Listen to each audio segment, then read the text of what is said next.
Coach Slocum used to say around here, when you're born in this state and raised in this state, you're either an Aggie or Longhorn. There's really no in between. So which were you? It's a trap. Yeah. I know. I guess the way I understand what Coach said, and I would never disagree with Coach. I guess I was just so far out in the country, I didn't have an affiliation with either. No red light in Van Alstyne when I was growing up, and spent a lot of time outdoors working so that I could afford to go to college.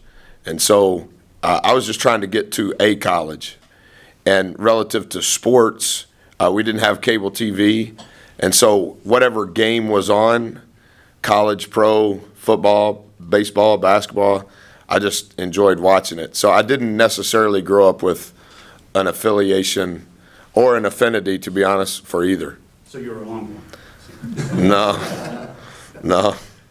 Do you remember the first game here that you coached against them when you were? Yeah, it's strange.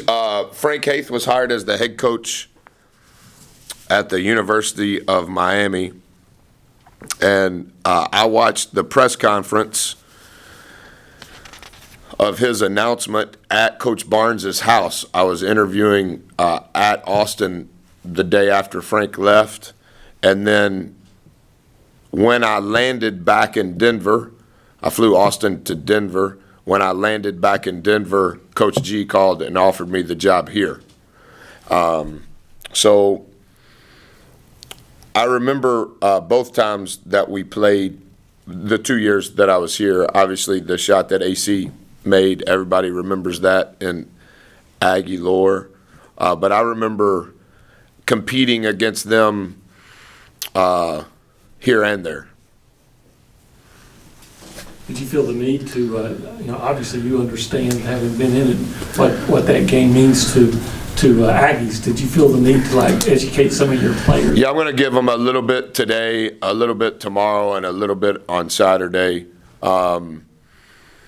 I didn't yesterday just because I don't know that our Texans probably understand it to the level that you think they do.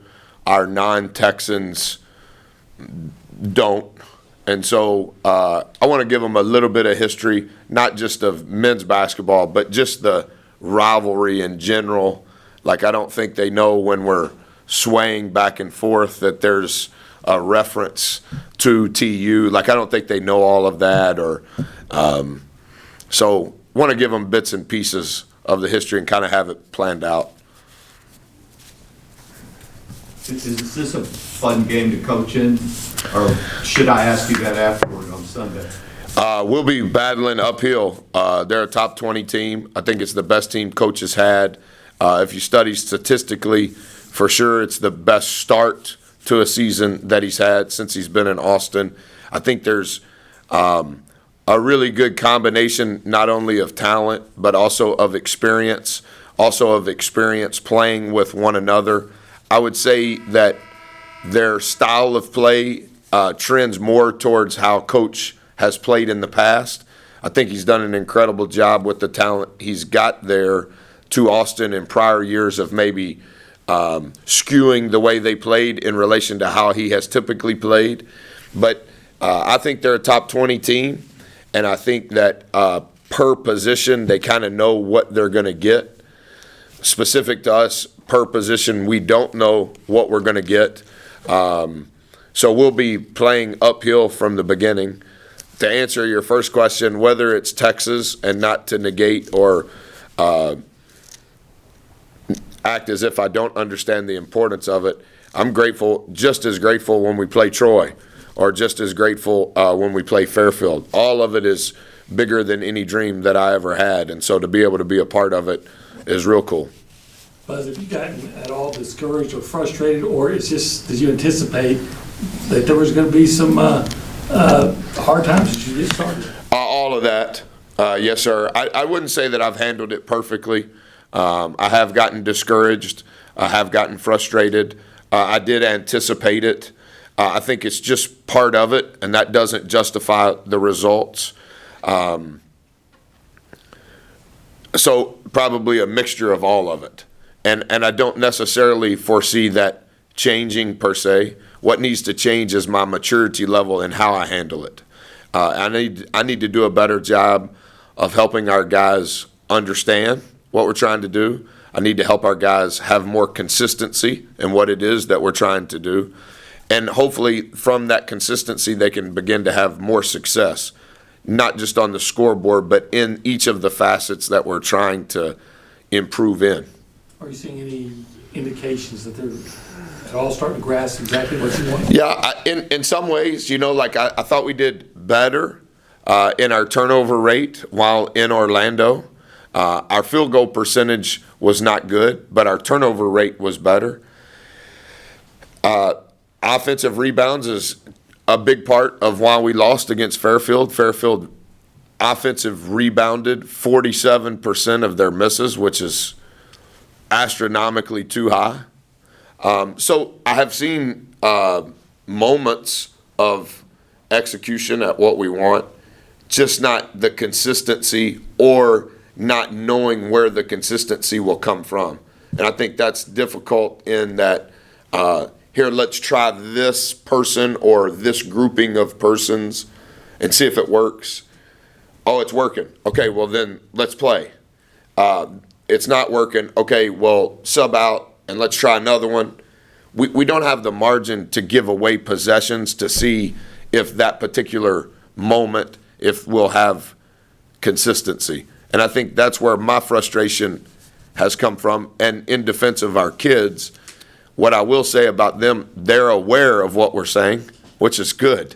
They're not resistant to it. But we need to have some consistency to our fight and to what we're trying to accomplish. Was Andre Gordon's return, does that matter of it just not being as bad as you thought it was going to be, or just a speedier recovery? I know you said it looked bad at one point. How important was it to get him back and get minutes? Yes, sir. When I said that it was bad, that's what I thought. And he was out our game against Troy. And then the Sunday before we left to go to Orlando, the doctor released him, and he practiced in pre-practice, like before we start coaching. I was just doing some shooting with him, and he shot for 4 minutes and said it still hurts. So we put him back in the boot Sunday, Monday, Tuesday, Wednesday. Thursday was Thanksgiving, and he did some stuff with Eddie B. And I told the team that I did not think that it was fair that he was going to play and didn't practice, but I felt like 3 games in 4 days with a short roster relative to depth, that any minutes he could give us would be helpful. So he played on Friday without any practice. I don't know if that's necessarily a confidence builder for him, but those 15 minutes that he played were 15 that we needed to get to 200. And so he hasn't had any issues since then. The doctor asked when we subbed him in on Friday that if we could play him for a stretch of minutes so that his body was warm and to see if it was hurting him instead of kind of yo-yoing him in and out. We did that, and we did it twice in the first half, and when I subbed him out, I asked him if it was hurting. He said no. And since then, we traveled back on Sunday. We were off Monday. Tuesday, we did individual workouts. Yesterday morning, we practiced. And then today we're practicing. And he hasn't had any issues. So, and not sticking up for Dre, he needs to do better. Missing a game and missing multiple practices, 6 games into your college career, playing the most difficult position, that's not ideal, particularly on the road. But we still need him just as much as we need everyone else to develop some consistency. Quentin was up here a few minutes ago, Coach. He said part of the offensive struggles are guys just missing open shots. Do you like the shots your team's getting? I think they're improving. So we define our shots. A perfect shot has a definition.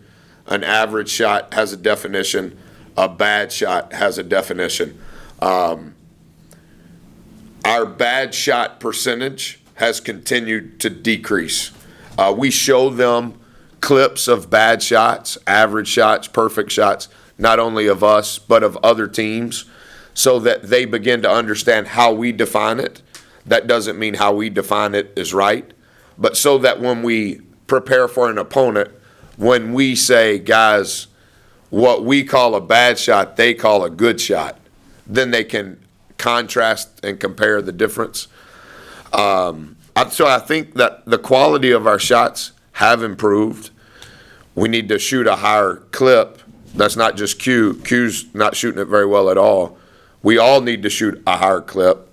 But maybe as long as we can continue to control the bad shot percentage and practice those other types of shots of quality, maybe we'll start making more.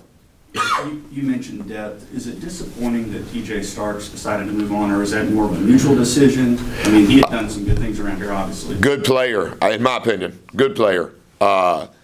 Has talent that you can't teach, has talent that you can't coach, is gifted with things that came from somebody other than a coach. On that Thursday, when we suspended him, we played Gonzaga on that Friday. I met with TJ on that Thursday individually, and then he and I went and met with the team so he could tell the team what had happened.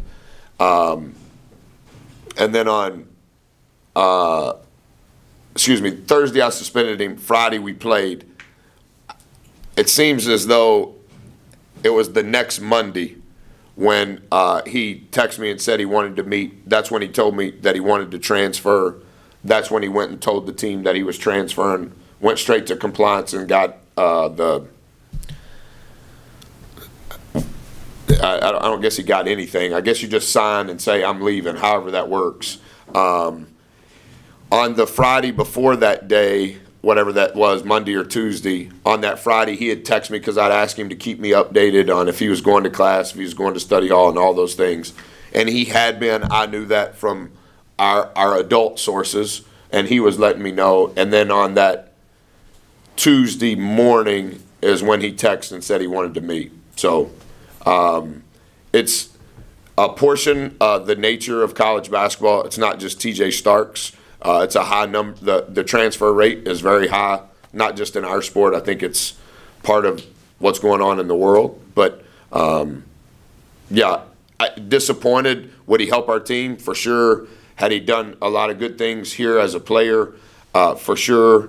Does it change the complexion of our team? For sure. Does it change some of the things that we were practicing and planning / preparing for with him? For sure. Does that happen to other teams? Yes. Got time for a couple more? It was announced earlier today that not this Sunday, but next, you guys will have the toy drive game where fans can bring toy drives. Do you know about this? No, sir, but I'm for it. I'll donate toys. It's going to be a toy drive game, and you guys are so wrapped up in the X's and O's of hoops, but to be able to help kids, Yeah. all that kind of stuff. Just curious what you think about the program wrapping up around. I think we should do it every game day. I have been blessed way more than I deserve in every possible way, with my wife, with my children, with my job, with my family. So anything that we can do to give to those maybe that are not having as much luck, I'm for it. Toy drive, food drive, shoe drive. We did the Evan, what was the deal we did in Costa Rica called?